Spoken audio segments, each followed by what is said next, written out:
2022లో తొలి సక్సెస్ అందుకుంది ISRO. PSLV C-52 rocket ని విజయవంతంగా ప్రయోగించి మరోసారి భారత్ సగర్వంగా తలెత్తుకునేలా చేసింది. పిఎస్ఎల్వి C-52 సూపర్ హిట్ తో ISRO new chairman Somnath face లో హ్యాపీనెస్ తొణికిసలాడింది. అయితే ఇస్రో చైర్మన్ గా తొలి సక్సెస్ అందుకున్న సోమనాథ్ ని అనేక లక్ష్యాలు సవాల్ చేస్తున్నాయి.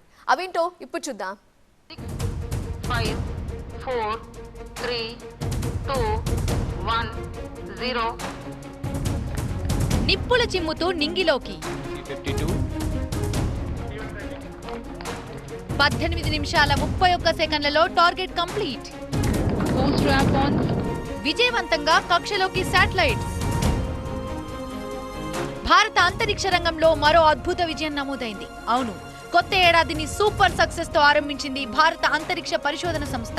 2022లో ఇస్రో చేపట్టిన PSLV C-52 machine super hit అయింది.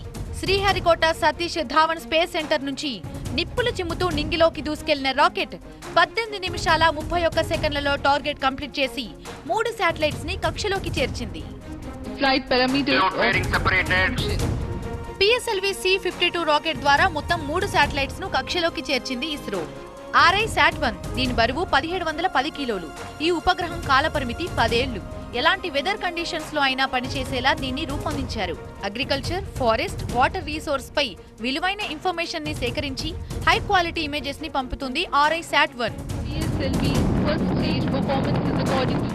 INS-2D బరువు 17.5 కిలోలు. లైఫ్ టైం 6 నెలలు. సైన్స్ అండ్ పేలోడ్స్ కోసం. InspireSat-1 ఇది 3వ శాటిలైట్. దీని లైఫ్ టైం కూడా తక్కువే. ఏడాది పాటు మాత్రమే కక్షలో ఉంటుంది. దీన్ని యూనివర్సిటీ స్టూడెంట్స్ రూపొందించారు. తక్కువ భూకక్షలో తిరుగుతూ భూమిపై అధ్యయనం చేయనుంది InspireSat-1.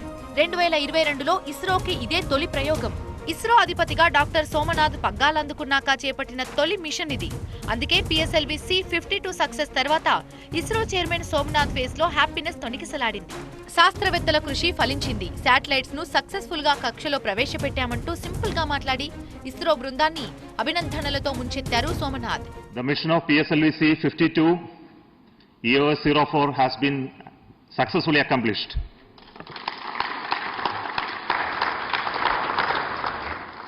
The primary satellite EOS-04 has been put in a very precise orbit by the PSLV C-52, and along with that the co-passenger satellites INS-2D and InspireSat also has been placed in the right orbit.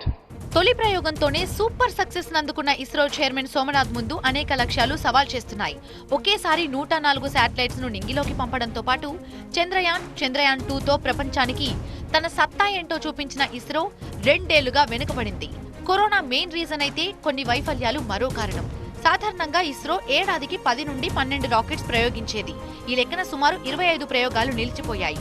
Somnath కంటే ముందున్న శివన్ హయంలో గగనయాన్, చంద్రయాన్ 3, సూర్యుడిపై తలపెట్టిన ఆదిత్యాన్కు బీజాలు పడ్డాయి.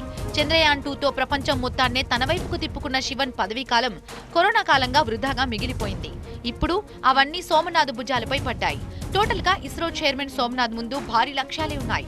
వాటన్నింటినీ సోమనాథ్ ఎలా reach అవుతారు?